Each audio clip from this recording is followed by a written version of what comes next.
Hello students, welcome back. Stalinism and collectivization, uh, स्तालिनवाद और समूहीकरण.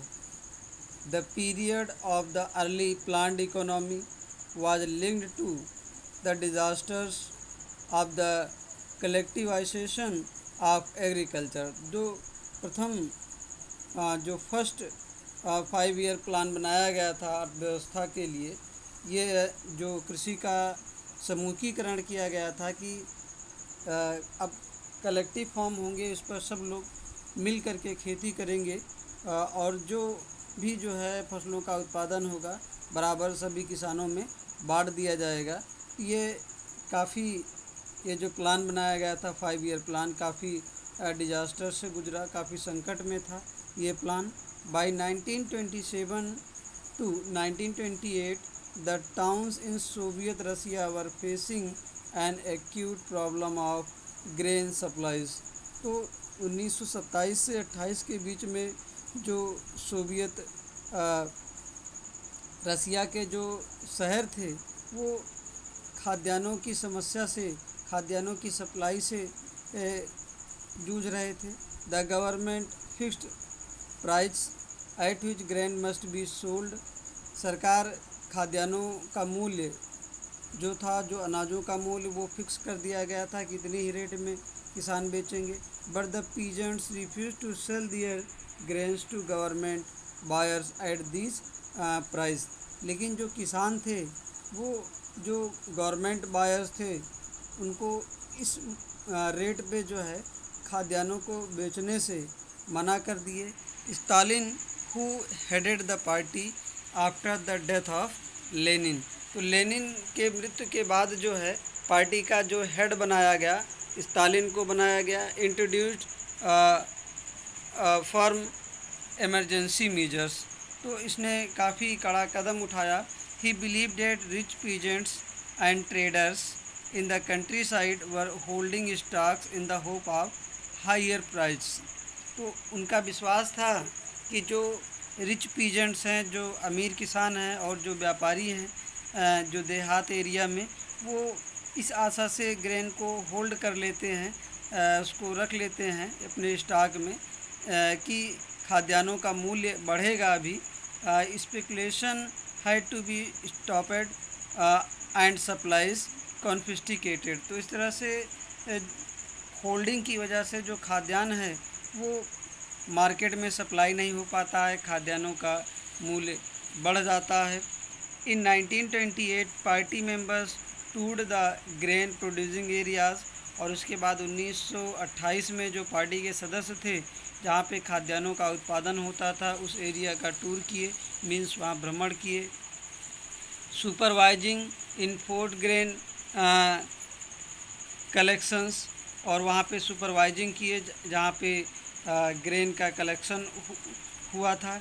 And raiding kulaks the name for well to do peasant. तो ये जो कुलकाज है ये बड़े किसानों को कहते थे वहाँ पे रसिया में. जो रिच फार्मर थे उनको कुलकाज कहा जाता था.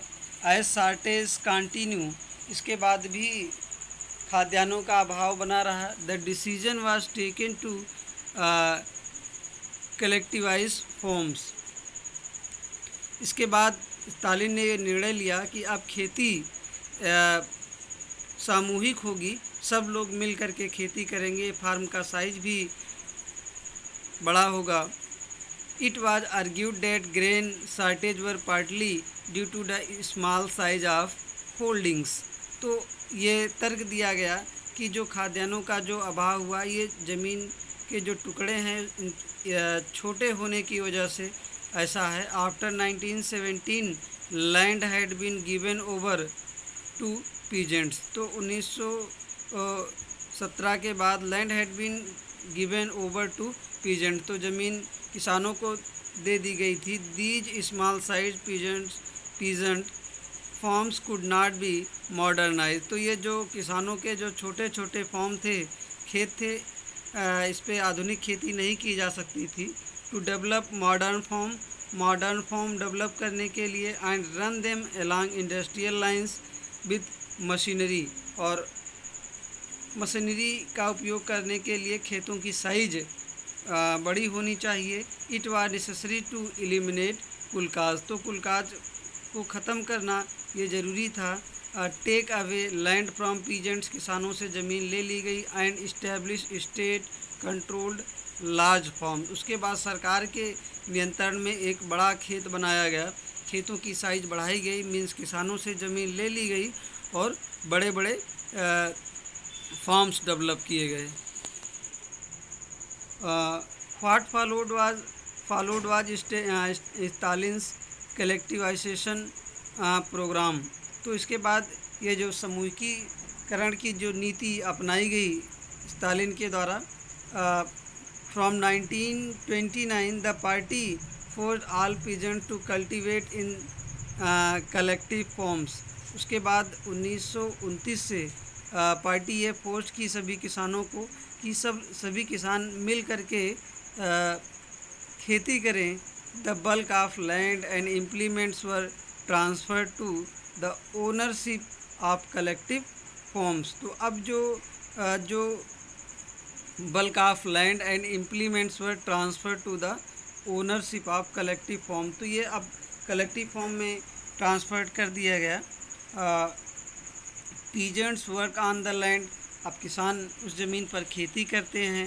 And the kolkhoz profit was shared, means जो भी प्रॉफिट, जो प्रोडक्शन होता है, जो प्रॉफिट होता था, वो किसानों के बीच में शेयर कर दिया जाता था। Enraged peasant resisted the authorities, तो जो इनरेज पीजेंट थे, जो किसान जो है काफ़ी नाराज़ थे इसकी वजह से, कलेक्टिव फॉर्म की वजह से, तो उसने सरकार का विरोध किया। And destroyed their livestock, तो और जो उनके पास मवेशी थे उनको नष्ट कर दिए। Between 1929 and 1931 the number of kettle fail by 1/3, तो 1929 और 1931 के बीच में जो पशुओं की संख्या थी वो 1/3 हो गई। Those who resisted collectivisation were severely punished, तो जो समूहीकरण खेती का जो विरोध करते थे उनको कठोर दंड दिया गया। Many were deported and exiled, तो बहुत सारे लोगों को डिपोर्टेड किया गया, एग्जाइल्ड कर दिया गया, उनको निष्कासित कर दिया गया, दंड दिया गया। As they resisted collectivisation, peasants argued that they were not rich and they were not against socialism, तो किसान भी ये तर्क दिए कि हम लोग अमीर नहीं थे, वे अमीर नहीं थे और वे सोशलिज़म के अगेंस्ट भी नहीं थे, समाजवाद के। They merely did not want to work in collective farm for a variety of reason, तो विभिन्न कारणों की वजह से ये किसान सामूहिक खेती नहीं करना चाहते थे। Stalin's government allowed some independent cultivation, Stalin government ने कुछ स्वतंत्र खेती को भी अलाउ किया था, but treated such cultivators unsympathetically, तो लेकिन इनके साथ जो है निर्दयतापूर्वक जो है व्यवहार किया जाता था। बट ट्रीटेड सच कल्टीवेटर्स, जो कल्टीवेटर थे, जो उत्पादक थे, जो किसान थे, उनके साथ कैसा ट्रीट किया जाता था, अनसिम्पैथेटिकली।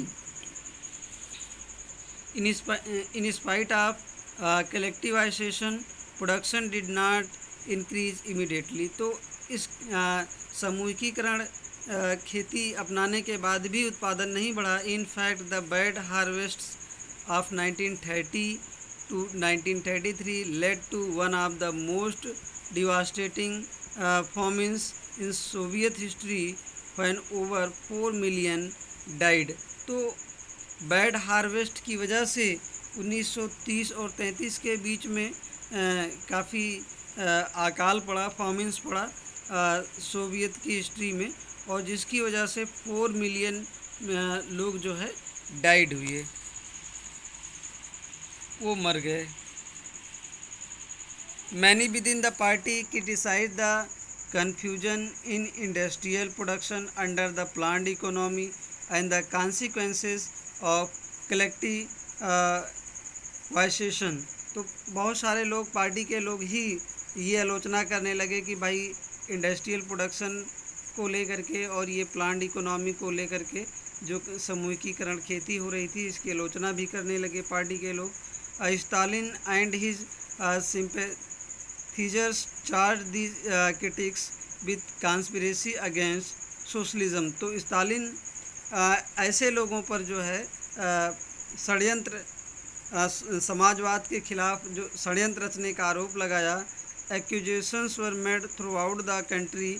तो इन लोगों को इनको एक्यूजेशन किया गया, इनको पनिशमेंट दिया गया। Accusations were made throughout the country and by 1939 over 2 million were in prisons or labour camps. तो 1939 तक लगभग 2 मिलियन लोगों को जेल में डाल दिया गया या उनको लेबर कैंप में भेज दिया गया, जो श्रमिक शिविर था उसमें भेज दिया गया। मोस्ट व इनोसेंट ऑफ द क्राइम। तो उसमें से बहुत सारे लोग निर्दोष थे, but no one spoke for them. लेकिन उनकी कोई मदद नहीं कर सकता था। A large number were force to make false confessions under the torture. तो बहुत सारे लोगों को ज़बरदस्ती अपराध को स्वीकार करा लिया गया था, दबाव डाल करके।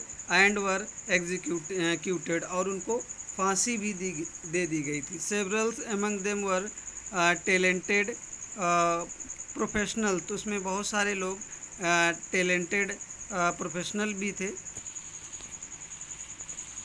Thank you.